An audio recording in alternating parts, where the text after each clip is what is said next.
Hello, good evening. कैसे आप सभी? सभी को राधे राधे। और हम लोग पेपर फर्स्ट के जो ऑब्जेक्टिव और सब्जेक्टिव दोनों मोड से तैयारी कर रहे हैं, उसमें हम लोग 4 टॉपिक कंप्लीट कर चुके हैं, यानी ब्रिटिशकालीन शिक्षा तक हम लोग कंप्लीट कर चुके थे। और उसमें अभी प्राच्य पश्चात विवाद जो था ना, अभी बंद नहीं हुआ था। और क्या हुआ था कि अब एक कानूनी सदस्य के रूप में एक लोग की एंट्री होती है उस पश्चात में, प्राच्य पश्चात विवाद में, और उनका नाम था लॉर्ड मैकाले। ठीक है ना?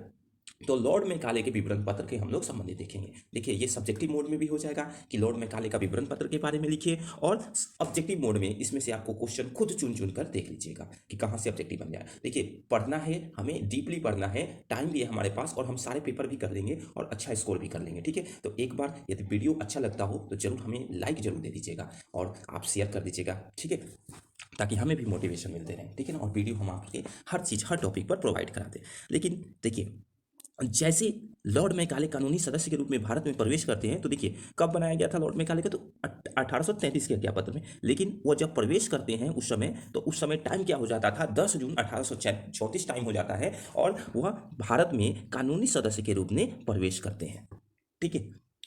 प्राच्य पश्चात विवाद को अंत कराने के लिए इनका क्या किया जा रहा है, प्रवेश कराया जा रहा है। लेकिन इन्होंने प्राच्य पश्चात का विवाद का गहन अध्ययन किया, और यह 2 फरवरी 1835 का अपना एक प्रसिद्ध विवरण पत्र किसको देती है, विलियम बेंटिंग को भेज दिए। कितना अच्छा समझ में आया? देखिए, 1813 से प्राच्य पश्चात विवाद शुरू हुआ, लेकिन अभी तक 1834 का समय आ गया था, फिर भी ये अंत होने का नाम नहीं ले रहा था, विवाद अपने चरम सीमा पे थे। ठीक है? लेकिन जब 1833 का एक आज्ञा पत्र आता है, उसी के बाद क्या होता है, लॉर्ड मैकाले का एंट्री होता है किसमें, कानूनी सदस्य के रूप में। कहाँ? भारत में। और इनको काम दिया जाता है कि आप प्राच्य पश्चात विवाद को क्या कर दीजिए, अंत कर दीजिए। और इन्होंने अपना अध्ययन किया और 2 फरवरी 1835 का अपना प्रसिद्ध विवरण पत्र जारी किया, और वह किसको दिया, तो विलियम बेंटिंग को। तो देखिए, यहाँ ऑब्जेक्टिव भी हो गया और आपको लर्न भी हो गया। ठीक है? तो समझने की कोशिश करिए, आप बहुत अच्छे लोग हैं। ठीक है? लेकिन एक बात आप लोग गलती कर देते हैं। क्या गलती करते हैं? सब पेपर ऑब्जेक्टिव होगा, सब्जेक्टिव होगा, पेपर ऑब्जेक्टिव होगा, सब्जेक्टिव होगा। गुरु, आप लोगों से एकदम हाथ जोड़ कर रिक्वेस्ट है कि आप ये जो मैं मैटर दे रहा हूँ, आपको सब्जेक्टिव में भी लिख दोगे तो 80% ला सकते हो, और यदि पेपर ऑब्जेक्टिव हो जाए तो आप लोग की बल्ले बल्ले हो जाएगी। ठीक है? तो आप उस पर फोकस करिए। ठीक है? आप ऑब्जेक्टिव और सब्जेक्टिव पर फोकस न करिए कि क्या होगा क्या नहीं होगा। आपकी तैयारी दोनों मोड से है। ठीक है? तो अब देखिए, एक क्वेश्चन का आप लोग का जवाब मैं कितनी बार दे थक चुका हूं। ठीक है? कि ऑब्जेक्टिव होगा कि सब्जेक्टिव होगा। अरे सर, देखिए, ऑब्जेक्टिव होगा तो ऑब्जेक्टिव के क्वेश्चन की भरमार है। आप 2 दिन देख लोगे ऑब्जेक्टिव क्वेश्चन मेरे, तो आप बता रहे हैं कि 100% में तो आप मान लो कि कर ही लोगे। 70 क्वेश्चन में 65 66 नंबर ला ही लोगे। ठीक है? इतना मैं आप लोगों को बोल रहा हूँ। ठीक है? बाकी देखना। ठीक है? अब आ जाओ, क्या है बात। अपने विवरण पत्र में उन्होंने क्या कहा। हाँ, आप लोग से एक और बात है कि ये सब कानपुर यूनिवर्सिटी के लिए है, और डीयू और जो आप बुंदेलखंड यूनिवर्सिटी का बोल रहे हैं, ये लोगों के लिए मैं एक एक और चीज़ मैं बता रहा हूँ कि इन लोगों को मुझे थोड़ा सा इस यूनिवर्सिटी पर मुझे अध्ययन करना पड़ेगा, तो थोड़ा टाइम लगेगा, तब मैं आप लोगों को वीडियो प्रोवाइड करा पाऊंगा। अन्यथा बाकी मैं ये नहीं कहूँगा कि आप मेरे चैनल पर ये करें। यदि आपको लग रहा है कि ये मेरा सिलेबस है, तो आप आके सब्सक्राइब कर लीजिए, देखते रहिए वीडियो, यदि अच्छा लग रहा हो तो। लेकिन मेरा कोई ऐसा व्यू नहीं हो कि मतलब आप लोग को फालतू में जाए। मेरे 2 ही व्यूअर हैं, मेरे 3 ही व्यूअर हैं, लेकिन कानपुर यूनिवर्सिटी के हों और कानपुर यूनिवर्सिटी के हैं, तो उनका सिलेबस देख ले कि हाँ, ये सब चीज़ें हैं। अदर यूनिवर्सिटी वाले के लिए मैं बात बता रहा हूँ। ठीक है? तो आप ये सब पढ़ें। ठीक है? और उनके बारे में मुझे इतना नॉलेज नहीं है कि वो ऑब्जेक्टिव कराएंगे या सब्जेक्टिव कराएंगे। ठीक है? लेकिन हमने क्या किया कि दोनों मोड में हम आपको तैयारी दे रहे हैं, तो अब से कोई क्वेश्चन ऐसा नहीं आना चाहिए। बाकी यूनिवर्सिटी वाले को मैं डीडीयू वाला देख रहा हूँ, और अभी देख रहा हूँ किसका, बुंदेलखंड का, तो उसका भी जल्दी से मैं आपको प्रोवाइड करा दूंगा। ठीक है? चलिए नेक्स्ट। तो देखिए, अपने विवरण पत्र में इन्होंने क्या कहा कि जो धनराशि है ना, जो 1 लाख रुपए की धनराशि थी धारा 43 के अंतर्गत, ठीक है, वो अपने इच्छा से कौन खर्च करेगा, गवर्नर कर सकता है। जनरल गवर्नर अपने इच्छा से उसको खर्च कर सकता है। इसके लिए वो बाध्य नहीं है कि आप कोई उस पर शर्त लगा दीजिए। तो देखिए, पहला एक प्रमुख बात आ गया कि वो अपनी इच्छा से खर्च कर सकता है। दूसरा, इन्होंने कहा कि भारतीय विद्वान का अर्थ संस्कृत के पंडित और अरबी की और फारसी के मौलवियों से नहीं है, किसे, भारत के उन लोगों से भी है जो अंग्रेजी माध्यम से पढ़ते हैं। तो देखिए, अब ये इन्होंने क्या किया, एक तरफ खींचा किसके, पश्चात विवाद की तरफ। प्राच्य से हटाकर कहाँ है, पश्चात विवाद की तरफ। तो देखिए आप ध्यान रखिएगा कि यहाँ भी ये अंत नहीं कर पाएंगे, क्योंकि यहाँ पे इन्होंने सीधे कहा कि उन लोगों से भी है जो अंग्रेजी माध्यम से हैं। ठीक है, आगे चलते जाइए। फिर कहा जा रहा है कि 43 में वर्णित साहित्य शब्द का अर्थ संस्कृत या अरबी फारसी साहित्य नहीं है, अपितु इसमें किसका, जॉन मिल्टन और लॉक के दर्शन भी शामिल हैं। मतलब जॉन मिल्टन की कविताएं भी शामिल हैं और लॉक के दर्शन भी शामिल है। अब क्या हुआ मामला कि ये भी मामला केवल पश्चात की तरफ जा गया, तो प्राच्य वाले ने इस पे फिर हंगामा किए। ठीक है, तो ध्यान रखिएगा। तो इसमें भी ये अंत नहीं कर पाते हैं, लेकिन कुछ महत्वपूर्ण इन्होंने तथ्य देते हैं। ठीक है, उसके बाद मैं बताऊंगा कि ये प्राच्य पश्चात विवाद कब अंत होता है। ठीक है ना, पहले इनके कुछ हम तर्क देख लेते हैं। तो देखिए इन्होंने एक और चीज का तर्क रखा कि अंग्रेजी माध्यम में शिक्षा के पक्ष में तर्क इन्होंने अपना रखा। क्या रखा तर्क, तो मैकाले के अनुसार भारतीय को अंग्रेजी माध्यम से पढ़ाया जाए, इस पक्ष में मैकाले का निम्नलिखित तर्क है। तो देखिए एक लोकप्रिय जानते हैं कि नहीं, कोई थोड़ा सा अंग्रेजी बोलता था ना हम लोग की कॉलेज में, तो हम लोग कहते हैं लॉर्ड मैकाले हुए हो क्या। ठीक है, तो एक ये टोन आ जाता है। ठीक है ना, तो ध्यान रखना, कुछ लोग अंग्रेजी झाड़ने लगते हैं। मैं ये अच्छा मतलब मैं किसी को बुरा नहीं कर रहा हूँ, अंग्रेजी झाड़ना अच्छी बात है, लेकिन आपसी हम लोग भी एक इंडियन है, तो थोड़ा सा ध्यान रखो कि अपनी लैंग्वेज को भी थोड़ा सा ऊपर करो। ठीक है, बाकी देखो यदि गवर्नमेंट टीचर बनना है तो वहाँ अंग्रेजी के टीचर में ही तुम अंग्रेजी बोल सकते हो, बाकी तुम्हें हिंदी ही पढ़ाना होगा, वहाँ के मदर टंग ही पढ़ाना होगा। ठीक है, तो इसके लिए अपने अंदर की थोड़ी सी धैर्य बनाए रखें। ठीक है, और चलें नेक्स्ट देखिए। इनका टॉपिक था कि क्यों कह रहे थे कि अंग्रेजी को ही शिक्षा माध्यम में पढ़ाया जाए। तो इन्होंने कहा जा रहा था, तो ये कह रहे थे कि जो भारत प्रशासन है ना वो अंग्रेज का है, तो मतलब अंग्रेजी भाषी का है, यानी उसके लिए अंग्रेजी आना भारत के लोगों को जरूरी है। तो पहला पॉइंट इन्होंने ये दिया। दूसरा कहा कि ब्रिटिश सरकार में नौकरी के लिए जरूरी है, यदि आप नौकरी करना चाहते हैं ब्रिटिश सरकार में तो आपको अंग्रेजी आना चाहिए, और हम लोग उस समय ब्रिटिश के गुलाम थे। ठीक है, हम लोग उस समय आज़ाद नहीं हुए थे, इतना तो कन्फर्म है ना सबको।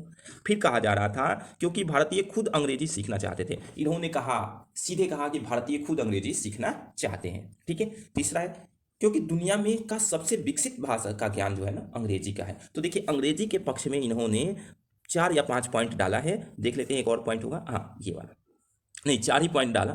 ठीक है, 4 पॉइंट डाल दिया और खूब अच्छे से बताया कि अंग्रेजी क्यों जरूरत है। पहला, ताकि हमारे मतलब जो शासक हैं उनकी भाषा क्या है, अंग्रेजी है, इसलिए जरूरी है। दूसरा कि आप नौकरी करना चाहते हैं ब्रिटिश गवर्नमेंट में तब भी जरूरी है। तीसरा, वो खुद स्वयं की इच्छा से अंग्रेजी सीखना चाहते हैं जो भारतीय हैं वो। चौथा, यह दुनिया का सबसे विकसित ज्ञान अंग्रेजी है इसलिए जरूरी है। तो अंग्रेजी के पक्ष में इन्होंने ये तर्क दिया। ठीक है, अब आइए नेक्स्ट। मजाक उड़ाते हुए एक बहुत खतरनाक पॉइंट था इनके लिए, जो इनको फिर क्या कर दिया, तकत पलट कर दिया, जिसको बोलते हैं ना अपनी भाषा में समझने के लिए। ठीक है, ये लिखना देना कि तकत पलट कर दिया, सब्जेक्टिव हो जाए तो। ठीक है, समझना, आप लोग बीएड के स्टूडेंट हो, मैं 2-3 बार बोल के समझा रहा हूँ। ठीक है, और ध्यान रखना जो इंटेलिजेंट है अपने लिए इंटेलिजेंट है, हमें सबको लेकर चलना है, ये भी ध्यान रखना भाई। ठीक है, मजाक उड़ाते हुए यह कहा कि अंग्रेजी यूरोपीय साहित्य की एक अलमारी है और संपूर्ण भारतीय साहित्य से बेहतर है। तो देखिए इन्होंने क्या कर दिया, भारतीय साहित्य को क्या कर दिया, इसने गिराने का काम किया, घटाने का काम किया और मजाक उड़ाया कि अंग्रेजी के जितने साहित्य हैं वो भारतीय साहित्य से क्या है, बेहतर है। तो देखिए ये बहुत ही मतलब उस समय के लिए, लेकिन फिर भी क्या कर सकते हैं, हम लोग उस समय गुलाम थे, हम लोग उतना नहीं कुछ कर सकते थे, लेकिन आज के डेट में ऐसे हम लोग नहीं बोल सकते। ठीक है, दूसरा इन्होंने और चीजें कहा है, और कुछ इनके महत्वपूर्ण तथ्य हैं। कहा गया कि ज्यादा लोगों को थोड़ा ज्ञान देने से अच्छा है कि जो उच्च वर्गीय लोग हैं उनको थोड़े थोड़े मतलब ज्ञान, मतलब उनको ज्ञान दे दिया जाए, और उन्हीं लोगों से छन छन कर क्या हो जाएगा, यानी बूंद बूंद से दूसरे लोगों पर शिक्षा पहुंच जाएगी। यानी कहने का अर्थ था कि जैसे हम अंग्रेजी बोल रहे हैं तो दूसरे लोग हमसे सीख कर बोल सकते हैं। ठीक है, तो इसलिए इन्होंने कहा कि हम पूरे लोगों को ज्ञान नहीं दें, हम कुछ गिने चुने लोगों को ज्ञान दें। ठीक है, और जब वो शिक्षित हो जाएंगे तो जाहिर सी बात है कि जो छोटे निचले स्तर पर लोग होंगे वो भी क्या हो जाएंगे, शिक्षित हो जाएंगे। तो चलिए इस पॉइंट को हम एक बार अच्छे से पढ़ते हैं। ज्यादा लोगों को थोड़ा ज्ञान देने से अच्छा है कि थोड़े लोगों को जो उच्च वर्गीय हैं ज्यादा ज्ञान दे दिया जाए, ताकि उन लोगों से, थोड़े लोगों में से छन छन कर यानी बूंद बूंद कर टपक टपक के छोटे लोगों पर शिक्षा पहुंच जाए, और इससे कंपनियों के कंधे पर भार नहीं पड़ेगा। और इस नीति को देखिए, बहुत इंपॉर्टेंट चीजें आए, अधोगामी नीति, निस्यंदन नीति और छन्नीकरण की नीति भी कहते हैं। ठीक है, समझ गए अपने स्पष्ट भाषा में, मतलब इनके कहने का अर्थ था कि जो लोग हैं ना जो उच्च वर्गीय लोग हैं उनको ज़्यादा ज्ञान दे दिया जाए, और जब वो अपना ज्ञान को यूज करेंगे ना, तो जो छोटे छोटे लोग होंगे ना, उस पर छन छन कर या बूंद बूंद तरीके से क्या करेगा, उन पर ज्ञान पहुंचेगा, मतलब उन लोगों पर भी ज्ञान पहुंच जाएगा, और कंपनी के कंधे यानी कंपनी पर कोई भार नहीं रहेगा सारे लोगों को पढ़ाने का। ठीक है, लेकिन कुछ इतिहासकारों ने इस नीति को क्या मान लिया, अधोगामी नीति, निस्यंदन नीति और छन्नीकरण के नीति भी कार माना था। ठीक है ना, क्लियर है, स्पष्ट। और 7 मार्च 1835 को विलियम बेंटिंक ने मैकाले के विवरण पत्र को क्या कर दिया, मंजूरी भी दे दिया, जिसके फलस्वरूप क्या हुआ, भारतीय साहित्य प्रकाशन की कंपनियां कोई खर्चा नहीं करेगी।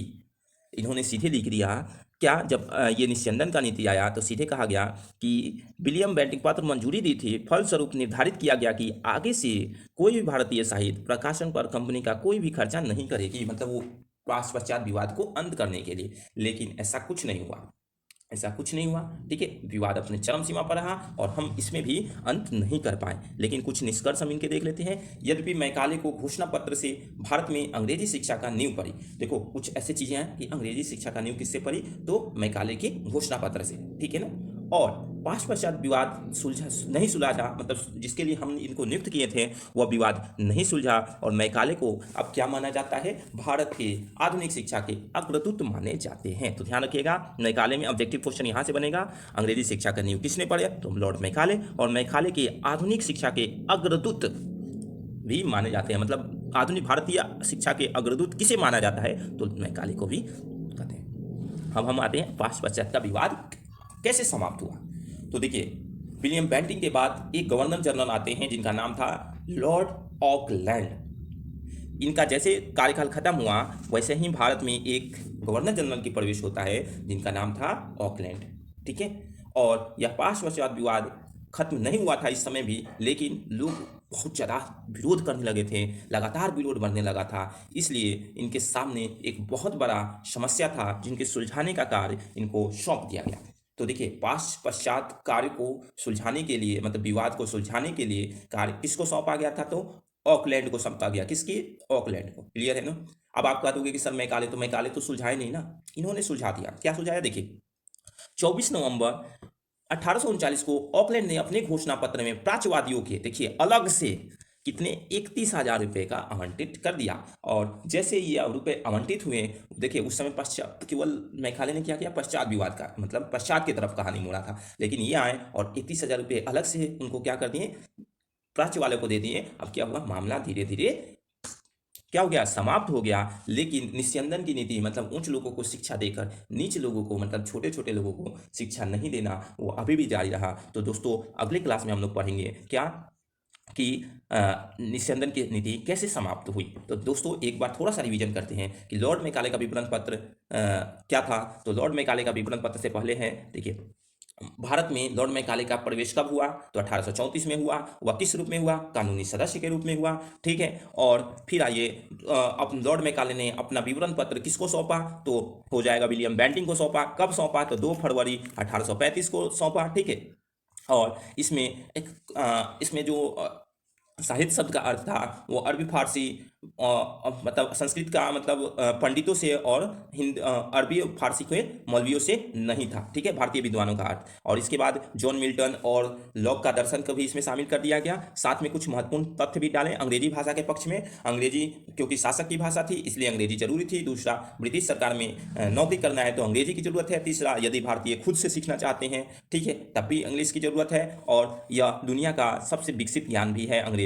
ठीक है, लेकिन एक मजाक उड़ाते हुए तथ्य था, क्या था, कि भारतीय साहित्य से बेहतर है क्या, यूरोप के साहित्य। ठीक है, तो ध्यान रखिएगा, बहुत ये कथन था। फिर निस्यंदन नीति कहाँ से निकल के आई, लॉर्ड मैकाले से आई।